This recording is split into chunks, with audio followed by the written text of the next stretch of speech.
about acting and how to get into voiceover. I'm just going to give you a couple of seconds for everybody to still join. Marvellous. Lots and lots and lots of you in here. Okay, thank you so much for coming. I really do appreciate it. My name's Hugh Edwards. Today we're going to be looking at acting and about how to cross that over into voiceover and to kind of increase your income, your performance-related income. We do have a lot of people on this webinar, which is brilliant. I'm very, very pleased about that. Thank you all for coming. By the looks of things, I'm not actually going to be able to answer all of your questions directly today. Harry is actually sitting and standing by on the chat window to address your concerns or your questions individually. So do say hello to Harry on the way as we go. Some of you may have noticed there already that there's a little chat box down in the bottom right-hand corner there. Please do say hello, and if you could just give me a little bit of feedback to make sure you can hear me okay and that you can see me okay, and we should all be good to go. Can everybody hear me is the first thing. If I could just get a little yes from everybody in there if you can hear me.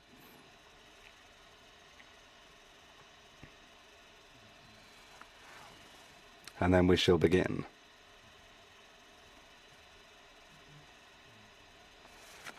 Yes, you can hear us. Great. Thank you very much, everyone. Marvellous. Right, we shall start. I'll just start again then. So thank you very much all for coming.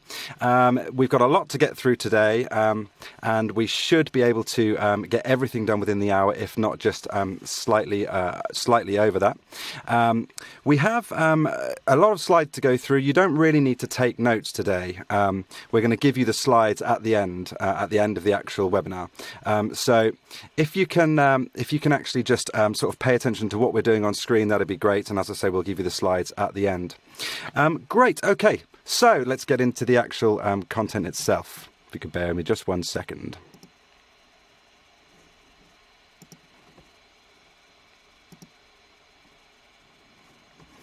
Okay, marvellous. Great. So today's topic is about converting your acting skills to voiceover. You're all voiceover artists, and what we want to do is be able to get more income for you. Okay, so the itinerary for today is all about voiceovers. It's all about voiceover work and the work available to you. We're going to be looking firstly at the skills that are required as a voiceover artist. So that's your mic technique, the technical aspects of your dialogue delivery, running a voiceover business, the professional outlook that you need, the acting, creating characters, casting, subject-specific training, your experience and your CV, your voice reel, and one thing that comes up a lot, actually, which is misinformation and scams as you're learning to be a voice artist. And then we're going to finally look at actually how to start.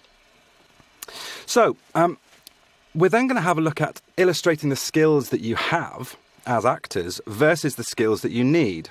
We're going to have a look at how to actually get you started and show you how and where to get your work. Fundamentally, what we want to do is make you a professional voiceover artist, and we want to be able to increase your income. So, I guess the first thing that we need to ask you is this. What is Gravy for the Brain? Well, we are the complete education voiceover resource, just to introduce ourselves, for those of you who don't actually know. It was founded by myself, Hugh Edwards, and also Peter Dixon. We really look at voiceover education, mentoring, voiceover events and ongoing support. So as a company, that's really all we do. We just look after voiceover artists and their training. We officially started trading in 2001, and then we incorporated it in 2013 when we made Gravy for Brain actually sort of what it is. Since then, and these are real figures, we've trained over 34,000 voiceover students online. And in person, we've trained over 2,500, and that's globally. We are an international-based business. All of our staff, including myself and Peter Dixon, who unfortunately can't make it onto this webinar today, and all of our employees, we're actively working in the voiceover industry today. So I'm a voice director. I'm currently working on a few projects. Peter is arguably the most in-demand voiceover artist in the entire world. And he works on everything from things like the X Factor. He's that huge voice that you all know and love, to things like Britain's Got Talent, international things such as the Olympic Games. He does around about 8 or 9 voiceover jobs a day, actually. So who am I? Who is Hugh Edwards, and why should I be talking to you? What do I actually have to say? Well, I'm a voice director and I'm a casting director. In my career, I've directed and cast over 190 projects. Some things that you might be interested in there, things like Harry Potter for Connect, Iron Man, Captain America, Fallout 3, Elder Scrolls. There's an awful lot more. Primarily, I work in the games, the film and the TV industries in the States and in the UK. So I do have a lot of experience with what we're talking about here. Gravy for the Brain actually originally started when we were doing gaming VO. And we started training actors to how to do game VO because we noticed that actually there's a really sort of small clique of voiceover actors who tended to get all of the work. And we didn't really understand why until we sort of analysed it. And we kind of worked out that actually it's because they were the people who were really trained on how to do gaming VO. And the rest of the world, it seemed, all of the rest of the voiceover artists and all the rest of the actors didn't actually know how to do it. So they were getting into a gig, and actually getting hired once is relatively easy, but none of them were getting rehired. And I started to notice that all of my games started to have the same people in it, and then all of my competitors' games, they all had the same people in it as well. This is kind of back in the early 2000s, and that's where Gravy for the Brain came from, and that's where why we started to train people, because it's such a specific topic and it's such a specific industry. But we're going to come more onto that later. The types of voiceover work, though, that are available to you as actors include, the first one is narrative voiceover. So here we're talking about films, we're talking about television, we're talking about radio, and also, of course, other corporate and commercial applications. Now, here's the first slide why we actually get to see just exactly how good voiceover can be, because you're paid very well for it. So typically, for narrative voiceover, your BSF, which is your basic studio fee, is around £150 to £250 an hour, or $175 to $300 per hour. So the rates of pay are very good. And on top of that, you also have royalties or residuals, if you're lucky enough to be able to get them. To be honest with you, the majority of the world nowadays is going towards buyouts. The idea of that being that you get a larger payment up front, you don't get residuals later. It's a relatively common thing in the industry, including with the acting world in general. The next thing we have available to us as actors is commercial VO. So by that, I should just define that we're talking about adverts here. We're not talking about working for a company and therefore it being commercial. We're talking about advertising. So that's on film, that's on television, that's on radio, and more that's on web. The basic studio fees are roughly the same, plus in this particular scenario, in this particular field, the royalties are potentially huge, including the buyouts. So you can see there on screen up to £15,000 or $20,000 for national TV adverts. They really, really do pay well. As you'd expect with that, the competition is relatively fierce, and you've got to be pretty good or well connected to get there. But once you do get there, it really is an exceptionally well-paying gig. Then we have Voice of God. Now, for those of you who don't know what the Voice of God is, Peter's an exceptionally gifted Voice of God artist. But it's all about going to live events or even pre-recorded events that are displayed as live. And with Voice of God, you take control of the kind of comparing, and you guide people to their seats, or you do whatever script you're supposed to do. Usually this ends up being sort of master of ceremonies. It can be live, it can be pre-recorded, and the rates are very good for the amount of work you actually do. So they're individual events, and you can be paid anywhere from £400 to £2,500, and then in the States, $500 to $3,000 per event. And when you consider that there's 1.8 million events happening per year, this is a huge market, and it's relatively untapped. And of course, for you as actors, you can embrace that projection and that persona that you have within the theatrical world that you're used to working in, and really put out a big, booming and confident voice of God performance. They're very good bread and butter bits of work. And then we have animation. Now, animation here, I've actually split into animation, characters and kids. They're the three main types of voiceover work that you get within animation. They tend to be separated in that kind of way. Most people look at this as the sort of Disney Pixar's and DreamWorks animations of this world, but actually there are thousands and thousands more, usually within the kind of children's genre, the children's area, but there's a lot of work in this area, and the great thing is it's all character based. Typically the basic studio fees are roughly the same. And please, as I say, do post any questions in that you have about anything I'm saying as we go. Harry will try and answer these as we're going, and he's going to save up a few choice ones of yours for the end for me. The great thing, on top of the royalties and buyouts for animation, is that you also potentially have merchandising opportunities. Now, again, these can be few and far between, but even on some children's TV shows where they make dolls or whatever with the likeness of whichever character it is, even if you aren't allowed percentages of the merchandising, you still get to then work within the actual toy itself and go and voice all those bits of toys. And once you get to that point, either you or your agent can command much higher prices because you're already the voice of that character. So it ends up being quite lucrative.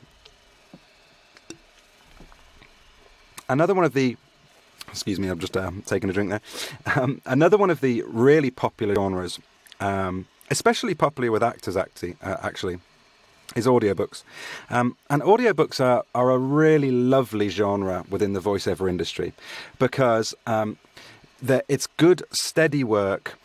You get to... It's relatively low paid, I suppose, if you look at other bits of voice artistry.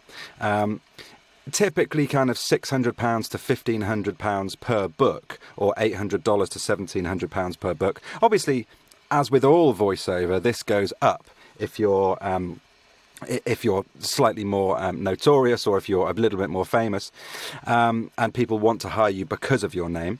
But it is steady work. But what's really great about it is that you get to enjoy narrative and do multiple characters at the same time. And it's really suited for actors, this kind of work. It's a great genre, and I would encourage you to have a look at this as well. And then there's my personal favourite and actually my forte. I cut my teeth as a voice director in the gaming sector. Gaming is one of the best areas in the world, largely because you get to play a huge range of characters, and you have instant audiences that literally span the globe and go into the millions almost instantly.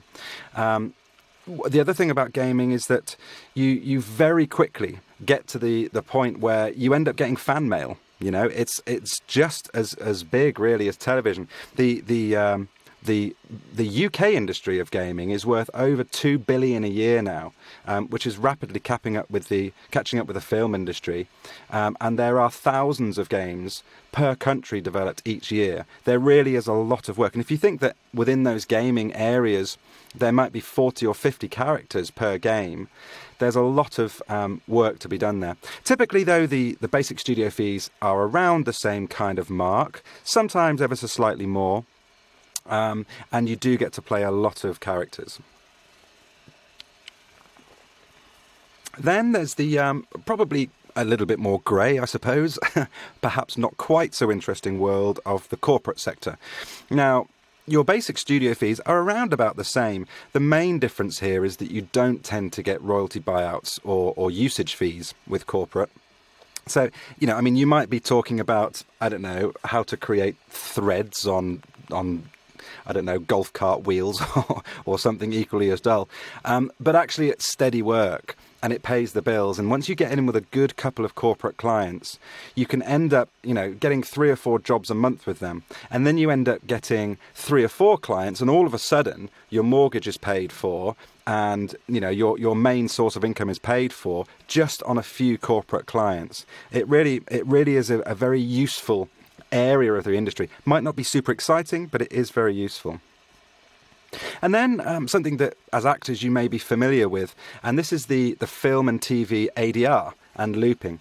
Now, I'm not going to go into exactly what ADR is. Suffice to say that it's automated dialogue replacing, and it usually means replacement of filmed dialogue for some reason or another, either because it's not usable or like a film I've just recently done called Panilov's 28. We reversioned the entire thing from Russian into English. Another example. But then there's also looping. Now, loop grouping is a slightly different version of ADR. And what that means is you tend to get sort of 8, 10, 12 of you in a room, and you're directed in exactly the same way as an orchestra is directed. You have a leader. Sometimes they have a baton if they're that way inclined. Sometimes they don't. But you do huge crowd loops. So, if you can picture something like, I don't know, Gladiator, the film, and there's Marcus Aurelius there in the big battle, turning around to his pal and saying, "Oh, weren't we great in battle?" or whatever. You can tell I'm not an actor, can you? Or whatever they're actually doing in the scene at the time. And in the background, you have a huge soundscape of warriors and battles going on. And that's actually all done by between sort of 8 and 12 people. And it's called looping because you just build up loop after loop after loop of different performances. And it then creates crowd noises. Now, again, this is towards the lower end of the pay scale. Unless you're doing individual character ADR where you've actually voiced it, this typically tends to be about right. And the sort of $250, $300 mark per sort of 4 hours work is about right. It's bread and butter work, but it can lead to things and very good CV credits. My brother, for example, was doing some loop grouping for a London-based company and ended up getting a call back to go and voice one particular line in Steven Spielberg's Warhorse film. So all of a sudden he gets a listed credit on Warhorse, and that's really added to his CV, and he's kind of bounded on from there, really. So you can make these things work to your advantage. And even going back to gaming, stars are born in gaming, If you go and look at someone like Troy Baker, who has done things like The Last of Us or... off the top of my head, I actually can't remember the rest of the things he's done. I know he did one of the Drake games. He's now internationally recognised as one of the pro voice artists and is now starting to do Pixar animations and things like that. So names can be made through voice artistry, and they can lead to things. So that's the kind of work that you get. But what kind of skills do you need? Well, voiceover artists need a lot of things. They need good microphone technique. That's almost a given, I suppose. They need specific technical aspects of delivering dialogue. And I'm going to go into all of these points in a little more detail in a little while. You need to be able to sell yourself and get work. And that's the voiceover business, the branding and your marketing, which goes across, social media and looking at new clients and how to get those clients, how to retain them, how to convert them into paying clients, how to make sure that you're earning from those clients in the future, but not, annoying them with your constant repetitive asks for work and all that kind of stuff. Looking after your finances, making sure that your brand is consistent across all kinds of social media, all that sorts of thing. That's a real skill needed in the voice artist world, as is a professional outlook. And I'll come on to this a little bit later. That one sort of seems a little bit obvious, but actually it's not as obvious as you might think. Luckily for you guys, what you really need is a great acting ability. Again, it sounds obvious, but you wouldn't believe the amount of people who come into the voiceover industry who are neither voice artists nor actors. And for them, it's a much steeper hill to climb because they've got to learn so much more. But again, I'm going to come on to that a little bit later. Voiceover artists also need to be able to perform their characters well and actually develop those characters well with depth. It's no use having a superficial voice where it sounds like a person is trying to do a voice. They actually need real character development with real depth. And they need good casting skills, after all. You're not going to actually get any work if you can't cast properly. Then you need subject-specific training. I've already mentioned a few of them so far, things like gaming, audiobooks. They're actually relatively unique in their style and their approach. You can't just rock up to a game and start voicing a game with no experience because they are very different. So some examples there: gaming, audiobooks, commercial. Even commercial has a very specific way of voicing them, and different for local radio, different for national radio, national television. You have dramatic, you have the voice of God, corporate and e-learning. All of these have different types of skills. You need your base skills, which we talked about earlier, and you need specific skills. And of course, you need experience. Everyone wants experience, right? And you need a CV. So that's what you need as a voiceover artist. What do you guys have as actors? Well, let's go and have a look at that and see how they cross over. The first one we mentioned, I'd have to excuse me while I'm drinking. The first one we mentioned is microphone technique. So, I mean, arguably, most of you on this webinar have had dramatic training in some sense or another. In fact, if I actually look at the survey results that we had in for you, and thank you very much for taking those, I think over 80% of you have dramatic training. But most of you, when I've spoken to you individually, have mentioned that actually your voiceover training was very, very slight. You did work with the voice, but actually on mic training wasn't too pretty in your drama courses. And I suppose that stands to reason, really. They're teaching you to be actors and not voiceover artists. But you do have some, and we can kind of try and build on that. But voiceover requires a much higher level of on-mic skills than your dramatic training provides. So in this particular instance, no, you don't have this skill. At least we're not going to count this one of your skills as one that you already have. So, bottom left there, actor's skills equals none out of 1 so far. You can see where I'm going to go with this. Point number 2 is the technical aspects of dialogue delivery. Now, I split these into 2 kind of different style or different areas, I suppose. One of them is literal technical aspects. Things like how to frame your mouth. And what we're talking about that is at the start of sentences or paragraphs, you open and you frame your mouth. And that goes along with this idea of IPD, which is inhale, pause and deliver. Those kind of technical things, it doesn't sound like it has anything to do with the performance, but actually it does. Because at the other end, someone has to edit this voice and edit these voice recordings. And if they're full of lots of kind of technical aspects, those kind of things, those kind of clicks that you heard me do there, I hope you can hear that over this webinar, they have to be edited. And those sort of things start to be the reasons why you don't get rehired. It's easy to get the job the first time, but it's if you don't get rehired. So all of these kind of technical aspects here are part of your overall professionality as a voice artist. And then there's this theory which we've developed here called the 9 keys to voiceover, and there's an acronym that we have for it, which is called the peace pipe.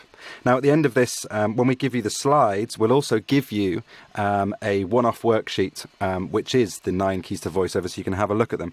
But they include all the different things that you can change or vary, which make up a vocal performance. So we're talking about inflection and prosody. We're talking about pausing, projection. We're talking about stress and emphasis, coloration and your intent of how you actually deliver things, the different characters you have and the accents they have, and so on. And all of these different types of things need to be mastered as a voiceover artist, because you may well have dramatic intent. That doesn't necessarily mean that you've mastered the other things. So do you have those? I'm afraid no. Acting skills 0, voiceover artists 2. Okay. Number 3, running your voiceover business, branding and marketing. So here we're talking, as I mentioned, about all your financial aspects, about your headshots, spotlight, your online CV, self-promotion, your logos, your websites, social media, your existing portfolio, and I suppose all your credits. You're used to dealing with employment contracts. You're used to dealing with unions. Well, hooray! You guys already know all this kind of stuff because you have dramatic training and you've worked in the industry so far. So, as we go so far, you have 1 out of 3 of the skills you already need. And then we come on to this idea of a professional outlook. Now, I don't just mean, speaking in a nice clipped way and wearing a tie. I'm talking about how to actually interact with clients, giving them the respect they deserve, whether you think they deserve it or not, and how to deal with them in a kind of client-facing manner. Understanding the media sector in general, because the media sector, I mean, there's no doubt about it, it is different to other parts of industry. And it takes a different kind of way of interacting. It takes a different way of getting clients, getting to know people and building up relationships. There's a lot of who you know as opposed to what you know in the media sector. And also, understanding how people perceive you and what you can do about it. I think it's fair to say that new voiceover actors struggle with this quite a lot, and it's an aural perception as opposed to a visual one, but actually the visual component of that comes along with it.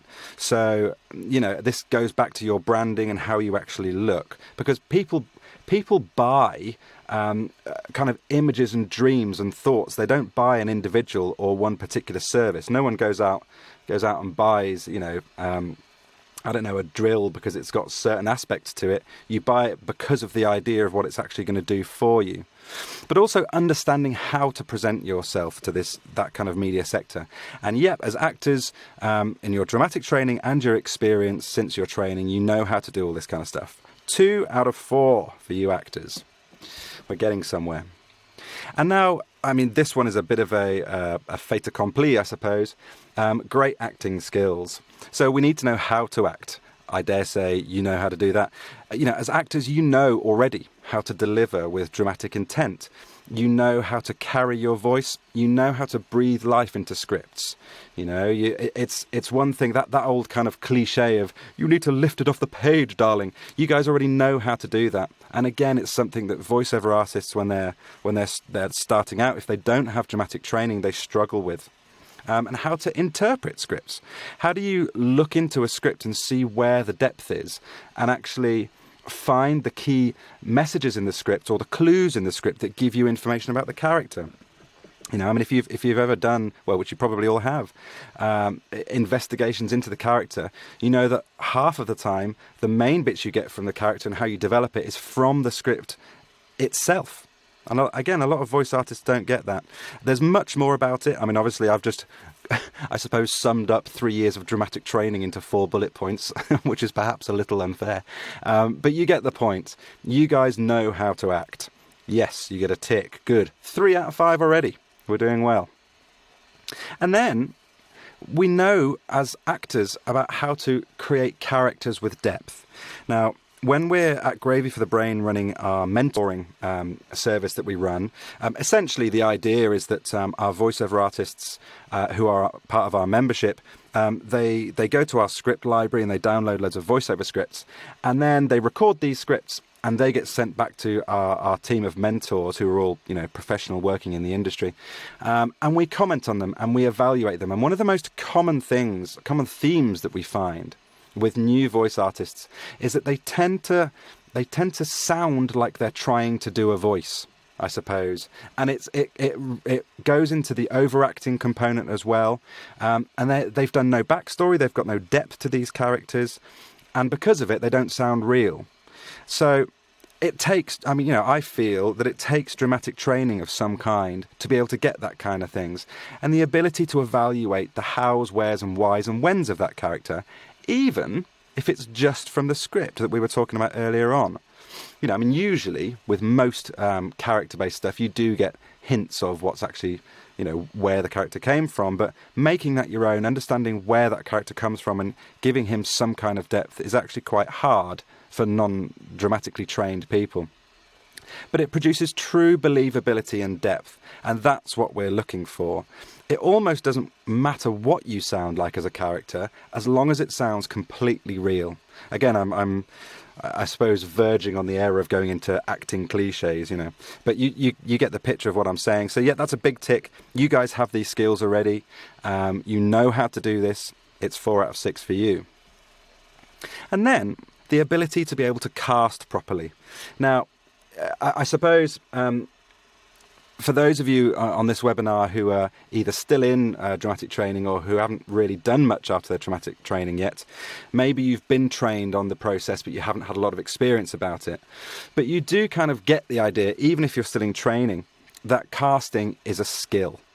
And we find this, again, in our mentoring program with our voiceover artists, we find this a lot, that people don't know how to cast properly. In actual fact, we have one specific entire training course based on how to cast as a voiceover artist, because it is completely unique. And it's not the same, actually, as dramatic casting, even though there are a lot of things that are exactly the same. There are many aspects which are slightly different because it's about the voice and because there's no visual presence to it. But understanding the casting process is what we need. Knowing the structured approach and being flexible within it. And I suppose, I've hired voice actors who have completely thrown away the idea of the script and have said, okay, I'm not going to do what you want, but actually here's something that I think you can do. And I've hired them because their approach was actually better than the brief that was created by, whoever it was created by. So sometimes you need to know when to turn your back on it, but you do need to know the structure and you do need to be flexible with it. Casting calls, you need to know how to evaluate them, how to interpret them. And in general, with voiceover casting, if you're doing it well, you should be able to convert 1 in 10 jobs, something like that, is the figure that we use based on our training courses.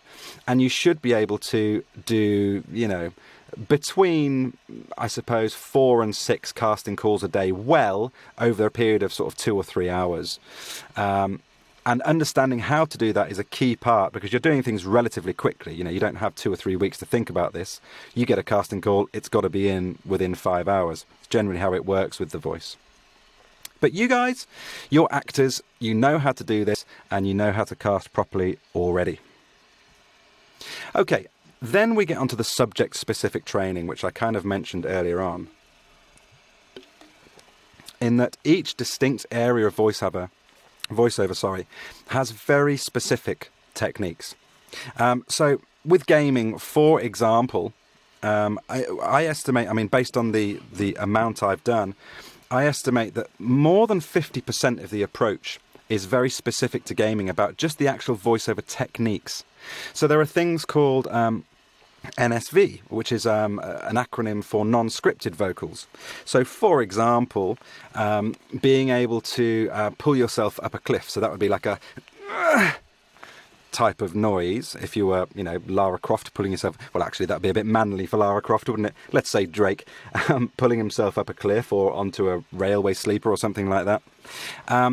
But then, during the game, we actually ask these to be repetitive. So we will end up asking for maybe 20 different ones of those. And if you close your eyes and start thinking, how do I do that? You might get to 4 or 5 different versions before you start sounding the same. And what actually happens is we take those clips, let's say we got 20, and we cut them up into 20 individual things, and the computer will programmatically randomize those throughout the game. And the reason it happens is that the worst thing you can ever do in gaming as a player is have repetition. You end up with really horrible reviews and scores, because, if you're at the beginning of a game and you walk up to a shopkeeper and the shopkeeper goes, "Oh, hello," and then you start the game again and you go up to him and he goes, "Oh, hello," and then the next time, "Oh, hello," your brain instantly tells you that this isn't real. It's not part of something that's actually happening. You're just jumping over hoops to get where you want it to be. So repetition is a key thing we want to avoid in gaming, and which is why there are so many unique things like NSV all the way through it. When we were doing Harry Potter, with Harry Potter we had something like, I believe it was 40 to 45 characters, and each one of those Harry Potter characters had their own sets of NSV, of which there was about 30 lines. And with each 30 lines of NSV, we were looking for 20 different variations. So each person was doing around 2 to 3 hours worth of grunts and squawks and gurgles and whatever before we'd actually done any dialogue, which means that they'd earned, between sort of £1,000 and $1,300 before they'd actually said any words. And if you can't do that kind of thing, what ends up happening is that you end up being trained on how to do it in front of the client, in front of Sega or Electronic Arts or whoever it might be. So you have to get this kind of stuff done before you actually get into the booth. Otherwise, you're going to look a bit foolish, and someone like me isn't going to hire you again. So that's just one example of subject-specific training. It applies to all of the other areas really that we talked about, gaming, audiobooks, commercials, voice of God, they're all very individual types of techniques. Unfortunately, what that means is that you don't get a nice big tick here. I'm sorry to give you no approval on that one, actors. But lastly, we want to have a look at the experience and a CV. So, it's probably quite obvious to you, but voiceover hirers, always want experienced voices. Why? Well, it doesn't matter how much money they've put into their project, the voice can ruin it if it's not done well. So again, if we just focus on games for a second, if a game has a budget, say a AA game, which means a sort of average game of maybe $800,000 or $900,000 or pounds, they're only going to be paying for the voice, perhaps, in total for all of the voices, £10,000, $15,000, whatever. But those voices can completely destroy all the hard work that's in there. And if you get to even bigger games, things like, I think BioShock Infinity has the record still at $197 million for that development. They're not going to trust anyone who isn't experienced. You guys, luckily, have dramatic experience. And what's great news about this is that there's a secret that a lot of actors don't realise, and that is this. Acting experience and voice acting experience is not differentiated by hirers. So, if you've been there, doing theatre for the last 3 years and you've done a couple of shorts and a couple of commercials or whatever, your voiceover CV, by definition, is huge. You have all of that experience already. It's great news. So you get a nice big tick. Which leads us to this point at the end that you already have 6 out of the 9 skills that you need to be a voice artist already. Which is really good news because the hill that you have to climb to become a working voiceover professional is way shallower than someone just coming into the industry without any experience whatsoever. You have most of this knowledge already. Now, I was talking to someone the other day who said to me, if you just bear with me a second, who said to me, Hugh, I don't know if I've got the kind of mojo to go and learn an entire new field like voiceover. When I've done so much work on my acting already, it just seems, I'm not really sure whether the two can coexist or whatever. And the secret to this, and this is what I said to the chap, is that voiceover is about performance. So, if I said to you, okay, let's think about screen acting versus acting. Well, screen acting has its own unique styles, its own unique techniques. It's something you have to learn and it's something you have to master. Firstly, through, I suppose, training. And secondly, through practice and through rehearsal. No one is really particularly born with an innate ability to just be able to act on screen. Most people need training to be able to actually do it. Voiceover is exactly the same. It is just a different set of techniques to deliver a performance. It's just done with the voice as opposed to a visual aspect of it. So you already have all these kind of parts. Voiceover techniques are just another set of performance techniques to add to your already probably quite large skill set, and they can be honed, and as soon as they're professional, they can bring you in income, they can bring you money. Now, another thing that I just wanted to touch on was voice reels, and I've put this in because the feedback from your results, your survey results that you did before this webinar, your homework, this one came up quite a lot. People want to know how to do voice reels. So, you need to get a voice reel done, right? Well, yes you do, but there's a couple of points I need to make on it.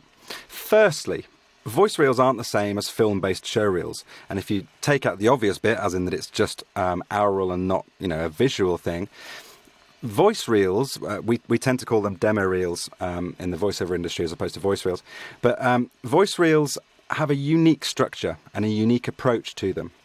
And one thing that we found, having listened to quite a lot of actors' reels, is that they tend to go to acting demo, I suppose, factories, whatever you like, or studios, or even just recording studios, and then go and do some voice reels, based on what people have said to them or whatever. And they're not obeying the structures that are needed for voiceover casting directors. So, for example, your voice reel must be slated. And by slated, I mean something like Hugh Edwards, audiobook reel, or something like that at the beginning. Anyone who tells you that they shouldn't be slated does not know what they're talking about. The only caveat to that is that if you're asked to not slate, then definitely don't, because you always want to obey individual casting rules. But as a whole, you always slate. Secondly, the idea of clip reels. And what I mean by that is perhaps, a clip in, Australian, and then a clip in with a German accent, and then a clip with a South Carolina accent or whatever, that aren't related. They just don't work anymore. It's not the same as having one clip of, something from one TV production you've been in, one clip of something from theatre production you've been in. With the visual thing, it works. With voice, it doesn't. What we tend to do nowadays is narrative-based or storyline-based reels. So you'll have, 3 or 4, maybe 5 characters in your story, and they're all voiced by you, and they all interact with each other and overlap each other throughout the reel. The reason we do that is because they're much more engaging. As humans, we're pre-programmed to want to hear stories. And the thing about reels that most people don't get is that what is the purpose of a show reel? What's the purpose of a demo reel, a voice reel? Most people think that it's to get you hired, and actually that's not true. The actual purpose is to get the casting director to listen all the way to the end of the clip and then shortlist you. Because 9 times out of 10, the casting director doesn't have the final say, or may not have the final say. You actually want to be in that shortlisted pile. That's your goal. And if you think about that, it's a subtle difference, I know, but it changes the approach to actually creating a reel in the first place. And therefore, a narrative or storyline-based reel makes much more sense, because we're programmed to want to hear stories, and it makes you listen to all the way to the end if they're done properly, because you want to find out what happens. And then by the end of it, the time that they've invested in listening is much higher. As an average, casting directors like me, we tend to listen to around 20, maybe 25 seconds. And if we're not impressed by then, we've dumped it. Clip reels never work like that. If you've made me listen all the way to the end of a 2-minute reel because I want to hear what's going on and it's all working, I stand a much higher chance of actually shortlisting you. So they're not the same. Then secondly, and this is really important because I've heard a lot of people say this, actors, especially actors straight out of drama school, often get their voice reels done too early. What happens is this: they get their dramatic training done in whatever form it is, and they then say, right, okay, I need a film reel or a show reel, and I need a voice reel. And the problem is that they haven't done their training, and they haven't done their practice in rehearsing. So actually, it's quite easy to take a film reel if you're doing some, a mock-up commercial or whatever, and you can look pretty good on that. And you've got to remember that if you've just done 3 years worth of dramatic training, you've actually got 3 years experience doing what you're doing. That's a lot of, even though you've got no actual professional qualifications or experience doing it, you do have 3 years of practice of doing this. But with voiceover, you haven't done that at all, because as we've already established, you haven't really done much about the voice. So you must do your training, and the practice must come first before you do a voice reel, because casting directors like us, unfortunately, can spot and discard newbie reels. Well, we can spot them, and then we discard newbie reels straight away. Unfortunately, this is the reality of the industry. So I would advise you not to get a voice reel done straight away. Wait 3 months, get some training done first, practice it, hone your craft a little bit, in the same way that you've done for the last 3 years as an actor, and then go and get it done. Now, I'm just going to take a quick drink here, if you don't mind. Perhaps unfair that I left you a huge warning sign on screen, building up the tension maybe. But I do want to give you a warning, and this goes down to about training and becoming a voice artist. And that warning is this: misinformation is the single biggest threat to actors starting out as a voice artist or as voiceover artists. Now, what tends to happen is this, and I saw this on a forum called the British Voiceovers Forum recently. There was a chap came in and he messaged me in a personal way, as opposed to, on the forum. And he said, he was asking about the industry. He told me he was a complete beginner.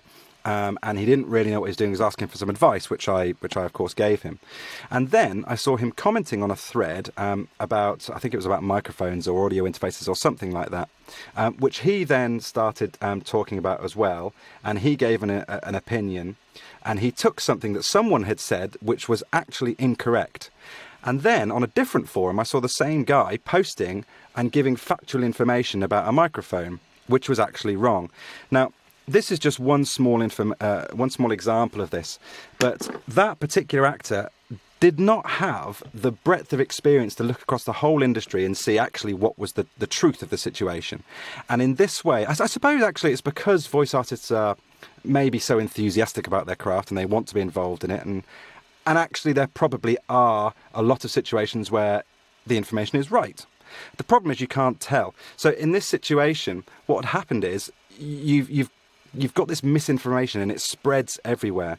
And we see it an awful lot. People coming up to us and saying, well, I've been told by this studio or even this voiceover agent that you never slate and you should never do that kind of stuff. And we sort of sigh and say, okay, well, that's not actually the case, and here's why, and we have to kind of go and re-educate. So do just bear in mind that what you hear from individuals who aren't trained or who are trained but maybe just work in one specific genre, for example.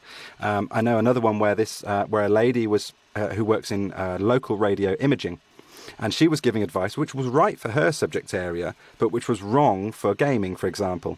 So you do have to be a little bit careful about the information you receive. Now, on to voiceover training and how you actually get into this in the first place.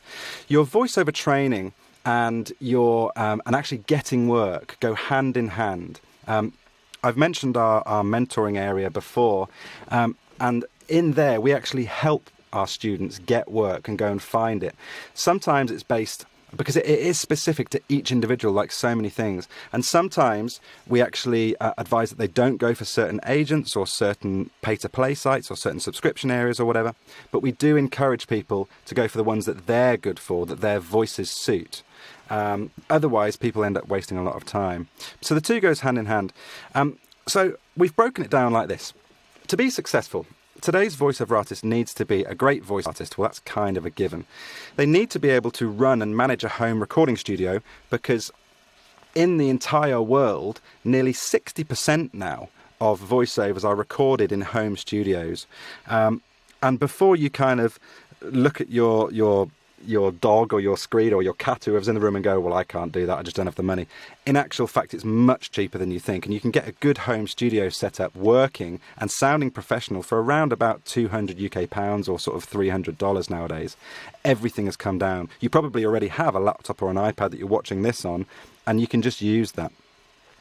You also need to be able to self-direct, for the same reason that often you're working in your own home studio, and you need to be able to look at yourself and your performances and evaluate them in a objective way. That's actually quite difficult. You need to be able to manage your own voiceover business, which we discussed. You need to be able to brand and market yourselves. And in the internet century, that's so important. We're actually running a webinar soon on branding and social media. And the chap in question there, Jay Britton, gets a lot of his work through just social media interaction. He's very, very good at it. But in today's kind of world, you can't ignore social, and you can't ignore branding and marketing and being consistent. And the problem is that it's expensive to be able to take all the courses you need.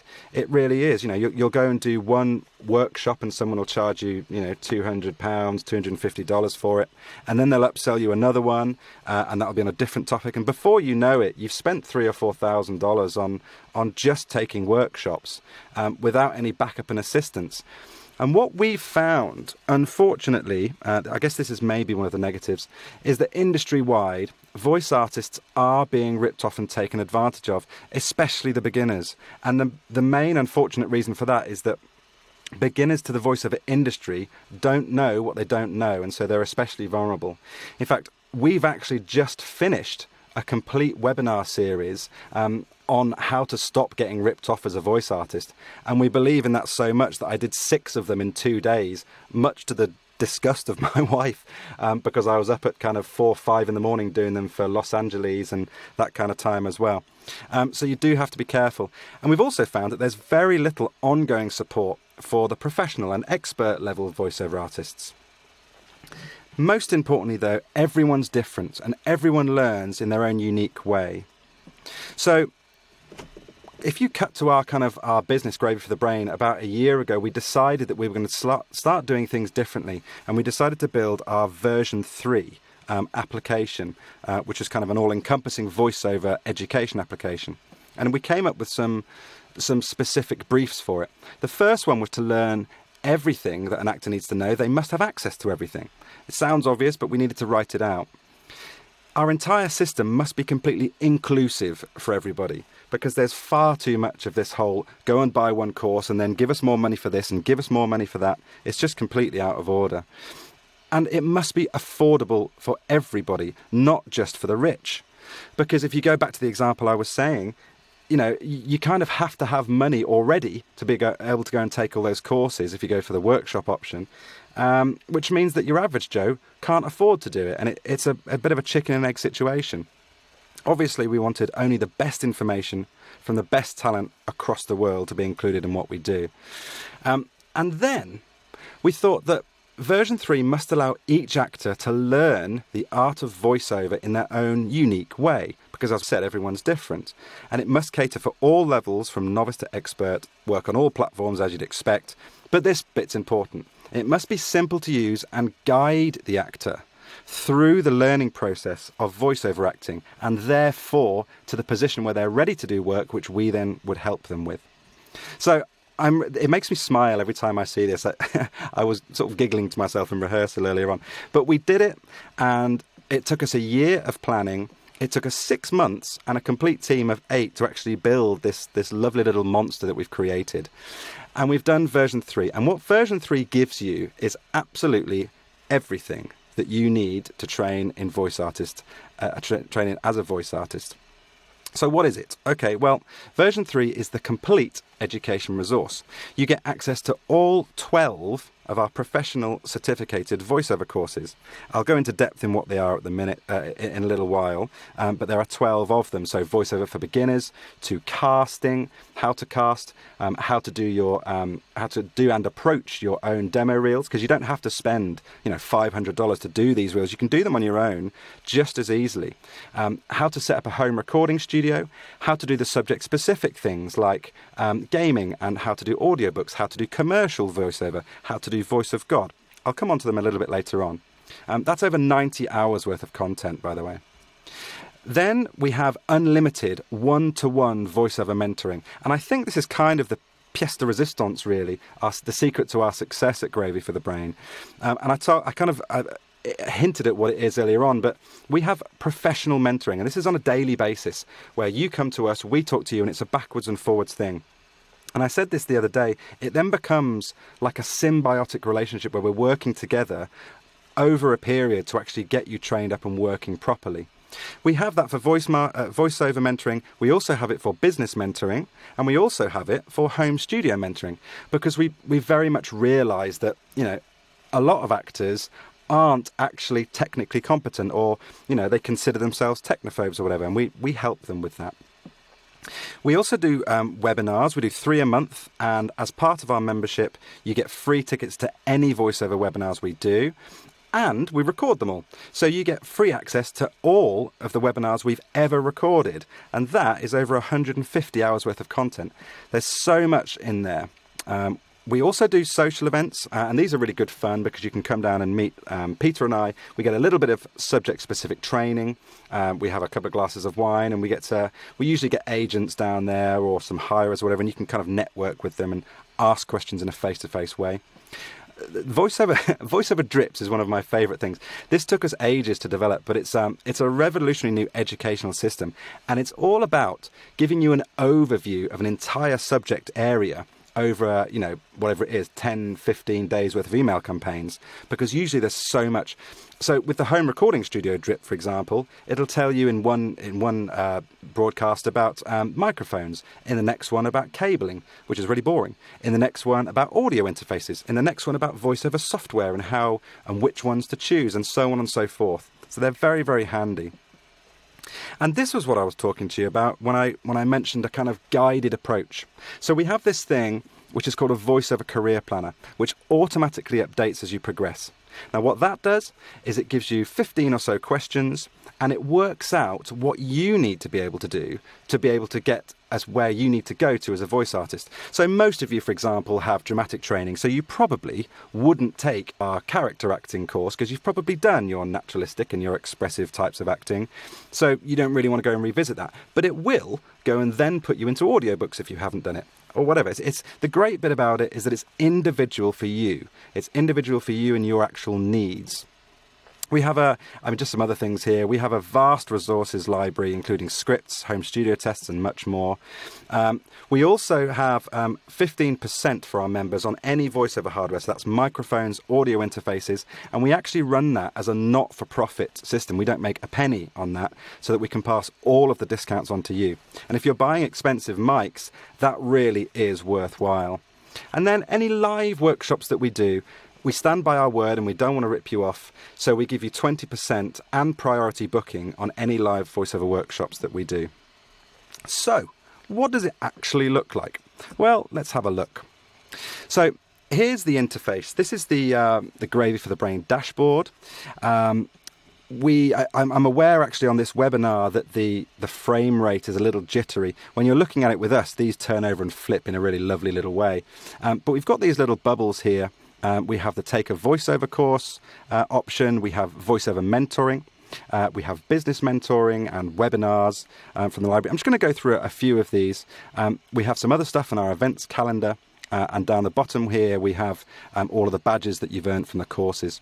So if I go into the voiceover courses, for example, and we want to go and have a look at all the different course options available to us, here are all the voiceover courses. So we have the voiceover for beginners.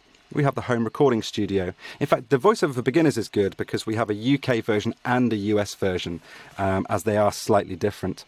Home recording studio, create amazing demo reels, improve your casting performances, how to voice audiobooks, voiceovers in gaming, advanced voiceover to professional standard, character voicing, how to compress your vocal recordings, how to run a voiceover business, mastering public speaking, a course on singing, and a French one as well. So, I don't know, let's just go and take one at random. Let's have a look at the how to voice audiobooks course, for example.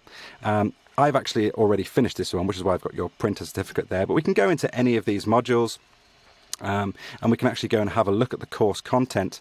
And you take it very easily. It works on laptops. It works on desktops. Here's Peter Genny going to go and tell us about. We've got a great freeze frame. Going to go and tell us about everything. But so the courses work on laptops, on iPhones, on Android phones, anything you like, and you can take them at your own time and pacing. Then we have the idea of the mentoring, and this is the second section. Remember, everything we have here is available to you. So here's our mentoring area. We can go into any of these sections. You can see we have the voice artists area, the home studio area.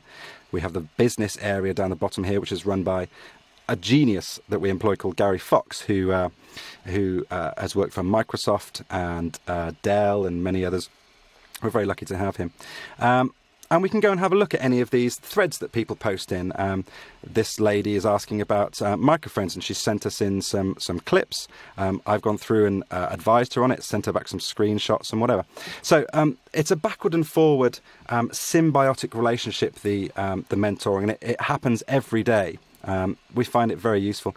Then we have this idea of all of our webinar libraries and the webinars that we do. I'm not going to go too much more into everything else, but we have all of these great subject-specific things, so that you can see on screen here we've got character acting, audiobooks, engaging listeners, and as we scroll down we have software and recording-based ones, so how to use Pro Tools, how to edit, how to use Audacity, Twisted Wave, all these kind of things. Everything you need is in here. We have our voiceover mentoring webinars, which happen once a month, and they're backwards and forwards between our clients and all of the stuff we have in there. And then we have our business mentoring system as well. As I say, around about 140 hours worth there. So if we just go back and we have a look, I mean, I'm sure you're all kind of asking, fine, okay, well, this is going to be in the thousands of dollars. What does it actually cost? Well, Gravy for the Brain version 3, it's a membership system. You get everything for it. But there are no joining fees, there are no cancellation fees, and there are no hidden extras or costs. And here's what it costs. In the UK, it's £39. In the States, it's $49. And we consider that everything you get for your money, that's a really good deal. But on this particular webinar, we've got a special offer for you. And we're going to reduce that down to £29 for the UK and $35 for the US. Now, that's a recurring offer, which means that every month that it comes back to you, it will always be that low. So we're trying to do as much as we possibly can to stand by our promises, to give you everything you need, and to make sure that we're not in any way ripping off our customers. We think we've achieved all that. It is affordable to everybody, it is guided, and it is the best information in the world. So I'm just going to come back out of PowerPoint just for the second here. Just turning my webcam back on. Hello everybody again. Good, okay. Hello, I'm back. Pretty hot in here. So what we're going to do is I'm actually going to pop this offer up on screen for you now, which allows you to go and take advantage of that discount offer. So all you need to do is go and click the button that become a member, and that will take you to go and sign up if you'd like to. The crucial part though is remember to put in that code there that's just above the little become a member button. Make sure you put that code in. And that will actually give you the recurring discount that we've promised you. Okay? Right. In the meantime, let's go and just have another quick look around the system, just to have a look at some other things that we have before Harry is going to give me some questions in a little second, okay? So, I'm just going to go and swap back into presentation mode. Okay. So going back to our dashboard then, we've already seen that we have our voiceover courses area, our mentoring area, we have our business mentoring area, and our webinar library. The next row we have, the first one is our voiceover drips. And this is kind of what I was alluding to about these lovely little things that tell you everything about it, about a specific subject. So you've got a little help option here that says, what is a drip if you don't get it, or if I'm not explaining myself properly. And then you have these little drips, and essentially all you do is you just turn them on. It's really that simple. So we have a beginner's introduction guide there. We have a home recording studio. And these will give you a campaign. Some of these are over a month and you'll get an email every other day or something like that. You can read them on the way to work or whatever you want to do. They're kind of like a sort of a text-based version of podcasts, I suppose. But they're very handy. We get very good feedback from them. People seem to really appreciate them. And you can just turn them on or off as you actually see fit. We can go and book onto voiceover webinars. Again, all free for members. We can go and book onto social events. Again, all free for members. And they're done in the UK and the States. Usually every other month is the kind of frequency we do those. And you also can book onto a voiceover workshop discounted, as we've talked about. Then we have the events calendar there, which is telling you what's coming up. And here we've got this cool little kind of circle with our little bouncy balls that happen there. On here we have our voiceover hardware shop, which I mentioned is discounted for you guys, and we run that not for profit. We have our voiceover scripts library, where you can download scripts and play with them and go and record them for yourself, send them back into us for the voiceover mentoring area, and we can help you with those. We have the home recording studio test. And incidentally, I should also say, people who have show reels already or demo reels already done, you can just send those straight into us in the mentoring area, and we give you a critique on those, and we'll give it completely honestly. So, you know, I mean, I can't promise you that we will say it's just perfect if it's not, but that's kind of what you pay us for, right? Is to be able to improve. But we do it honestly, and I suppose for a casting director like me, who works on films and big budget games, and then someone like Peter Dixon, who is one of the world's best and most in-demand voice actors, just the £29 alone to get feedback on the demos, you probably couldn't get that anywhere else, regardless of everywhere else. Then we have the voiceover blog. Again, that's free to everybody, actually. You can just go and look at that after this webinar if you'd like to. There's a lot of information on there as well. And then we have this idea of the voiceover career planner, and this is what I was talking to you about how we guide our users through the learning process. And now what you'll see here is you'll see the career planner is just updating itself because I've just gone into it, and it knows what I've done already. It knows that I've taken the voiceover for beginners course, and that actually all these things, like a specific webinar it asked me to take, and then enroll yourself in one particular drip. Well, I've actually got to go and do that because it doesn't have a tick by it. Viewed a few blog pages. Here, with the voiceover recording, the home recording studio course, I haven't gone and taken that, and I haven't enrolled myself in the drip.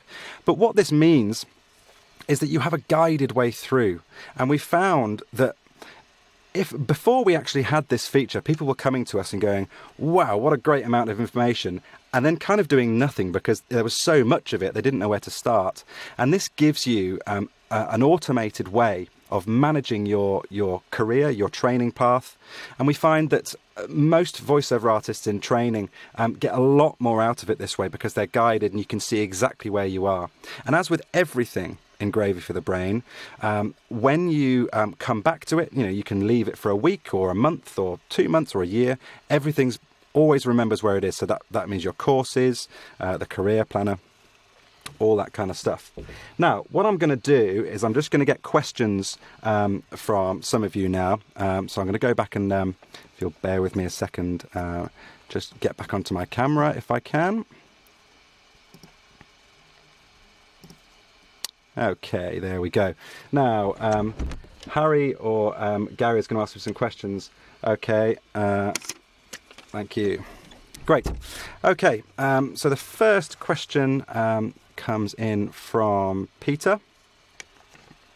And that question is, how do I actually find work once I've got myself trained?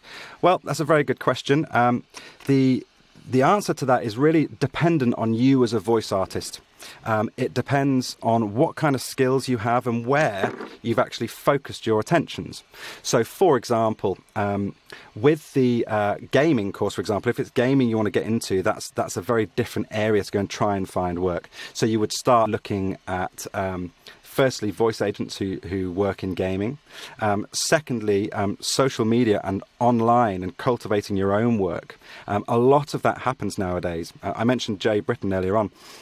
Jay now, I think he's got 35 or 40 games under his belt, something along those lines. And at least half of those have come through networking and social media interaction. And you start to build up a rapport for yourself. So you can do a lot of that kind of stuff. And then if we're going for straight voiceover for maybe corporate or narrative, you would perhaps look at trying to get a voice agent, or if you have an acting agent as well, they might be able to get you voiceover work once your reels are done properly. And then on top of that, the idea that you can go to these things called pay-to-play sites or subscription sites. Now, the idea of these is that you have you pay a monthly subscription, you pay whatever it might be. I think it's... in fact, I'm not going to quote it because I'm not exactly sure what they are. But there's a few of them. There are ones called voices.com. There's Voice123. There is Bodalgo. There's a few others. There's some mentioned on one of the blog posts that we have on there as well. There's a complete list of all of the pay-to-play sites, P2P sites we call them. And they kind of, you pay your subscription and they present you a list of the jobs available on the market, and you then go and start to cast for them. And this, incidentally, is where our casting course comes in, because most people don't get this right. Just bear me a second. And I'll just tell you why. Let's go back to that game that I was doing, Harry Potter, where we had 45 odd roles. For each one of those, I was getting something ridiculous. I mean, Harry Potter's a good name, right? Everyone wants to be involved in it. So I was getting sort of 150 to 200 applicants per role. So when you consider, if you just do the maths, if I listened to 20 seconds of each clip that we got, and we do try, and our casting team here does actually try and listen to everything. I should just say actually that when I say here, the same offices are for my other company, High Score Productions, and it's through High Score Productions that we do all of our casting and voice direction work, not actually through Gravy for the Brain. But with a huge amount of casting like that, you really have to be able to get your clip nailed. And these are bespoke, they're called custom demos. So they're bespoke clips. So we give them a piece of copy, for example, a few lines from the script, and by the end of that recording session, they've recorded those and sent them back in to me. And it saves me it saves me listening to voice reels where it's not specific for a specific job. We don't always do that. But But people send them in and they don't appreciate how to actually do them. So what happens is they get a huge kind of like excitement about doing it, and then they just deliver the line once. And what that means is they've basically decided exactly how that clip will go. They haven't shown any range at all. They maybe haven't slated it, which is they're missing a trick because they're missing their natural voice compared to their character voice, which is just by default is showing range. They're not giving me different variations. They've decided that that's how the line goes, rather than be fluent with it or be flexible about it and say, actually, I don't know how the line goes, but I'm going to give you 3 or 4 different versions. And those kind of reels are much, much more... sorry, taking one more question here before we finish. Those kind of clips are much more effective, and they really work well when you're trying to cast. The casting course that we do goes into that in an awful lot more depth. There's a lot more to it than I've actually mentioned. But in a nutshell, you kind of treat custom demos or bespoke clip-based casting for P2P sites, and even for agents nowadays, it's kind of starting that way as well. You treat those as like a mini voice reel, the same kind of the same approach and the same structure needs to go in for both of them. So those kind of demo reels or those kind of casting clips for P2P sites, you have to get them right. But kind of going back to your question, Peter, how do you get work with that course? We say that you should be converting 1 in 10 jobs, and on the basis that you can really do 5 good casting clips a day if you follow the rules of the course. We think you should be getting 1 in 10, and that's the kind of average that people who have been on the course get. The average actually for those sites, for voices.com, 123, Voices 123, Bodalgo, is about 1 in 100, believe it or not. And that's because people aren't casting properly. So taking a course like that can really jump you above the kind of all of your peers, Even the ones where you get 1 in 10, you find that they're shortlisted a lot because they know how to do the casting. It's the same way as acting casting. There's a kind of structured method to it. And as I mentioned earlier on, you take the structure and you're flexible with it, or you might decide to abandon it altogether. It's kind of up to you. Right, this question has come in to me from Harry a little bit anonymously. Actors can only have 1 agent. Is this the same for voiceovers? Well, Mr. Anonymous, or Miss Anonymous, whoever that is, that's a very good point. It's a very good question. It does work in the same way with a few variations. Firstly, unless your acting agent happens to be a voice agent as well, which some of them are, and you'll probably need to check with your agent. They tend to give you voiceover work if some comes in, but they don't go and push voiceover work. They don't go out actively to find it because they've got their hands busy going to find you acting work. So the general rule of thumb, and this is the same with the UK and the States, in general, you're allowed 2 agents, 1 voiceover agent and 1 acting agent. And then, you're also allowed a live events agent, although some of that Voice of God stuff comes through your voice agent as well. So in general, yes, you're allowed 1 acting agent, and yes, you're allowed 1 voiceover agent. One of the exceptions to that rule is the FVO market, which stands for foreign voiceover. I mentioned this to someone the other day as well. The beauty about the FVO market is that you're allowed on all of the agents' lists, because actually there's a much smaller pool of really talented foreign voice actors in any one market, and that's the same for the States as it is in the UK. So, for example, if you're Spanish, or you're a native Arabic speaker, or you're native Japanese, or whatever it might be, and you live in London, or you live in New York, or you live in LA, you want to get on all of the agents' books because you're allowed to be on all of them. They're non-exclusive deals. And consequently to that, or the other side of that, I suppose, is that there's a real opportunity, if you think about it, to jump into the FVO market across the pond, whichever side of it you're on. So English actors, once you're trained up, go and be on all the American voiceover agents' books because you are an FVO there. And you can do it remotely. And likewise, Americans can come as an FVO onto all of the London voice agents' books. Now, that's a really important point because good Americans and good American accents in the UK, in comparison at least to the UK voices we have, the UK English voices we have, are few and far between. And again, we're going back to that idea of a really small kind of niche market getting all the work. And actually getting, taking the whole lot. And you seem to find that there's the same American voice artists working in London all over the place. And I know it's the same in New York and LA, where you have the same kind of small pool of UK English voice actors doing all the work there. Now, because you can do so much remotely nowadays, there are things like IPDTL. IPDTL is a software application. There's another one called Source Connect, and they're a little bit like sort of Hangouts or Skype or MSN Messenger with a video or whatever. The idea is that it will broadcast real time, live, studio to studio, remote. It's equivalent to the old version of ISDN, just without the expensive setup costs nowadays. And a lot of jobs worldwide are done like that. So actually, you can be working simultaneously in the UK to the US, or US to UK, or Sydney to London, or Belgium to, I don't know, Timbuktu, or whatever it might be, at the exact same time, and actually work well as a voice artist, being on lots of different agents' books. By the way, there are no rules for being on the pay-to-play sites. So, for example, you can be on voices.com, you can be on Voice123, Bodalgo, voiceovers.co.uk. There's a big long list of them. Have a look at the blog on our website. I do hope that answers your question. The last thing to say is that because it's specific to you about actually getting work and how you get work and where you find work and what your voice is suited to. You're not going to be suited to everything. You're going to be suited to some things. That doesn't necessarily mean a genre, i.e. it's not just commercials that you're suited to, or it's not just gaming that you're suited to. It will be one style of voice that you lean toward, and that's usually a lot to do with your age, but crucially it's also to do with your range.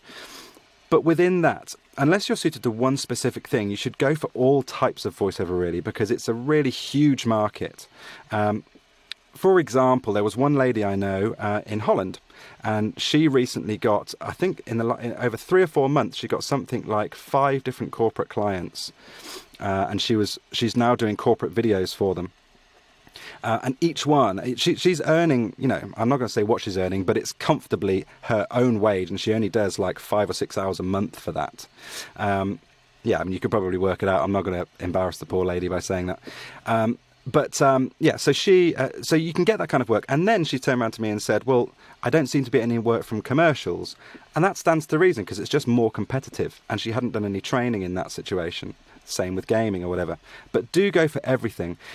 And what we're there for in the mentoring area is to find out when you're ready, to help you find out when you're ready to kind of go out and be a professional in the world.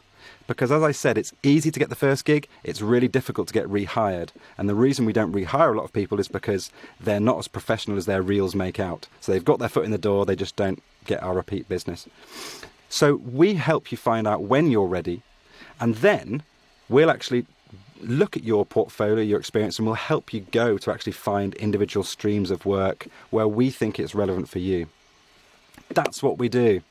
Listen, we've run out of time. I really hope you've enjoyed this webinar, and thank you so much for all coming on. It's been relatively overwhelming, the amount of people we've had on here. I'm sorry I only got to answer 2 questions, but please do just get in touch, email us, whatever, come into the forums. That's what the mentoring forums are there for, is to kind of really help you with all of your voiceover needs, regardless of what they are. I hope you've enjoyed it. I'm going to sign off and I'm going to say goodbye. Have a good rest of week, and I'll hopefully see some of you soon. Bye-bye.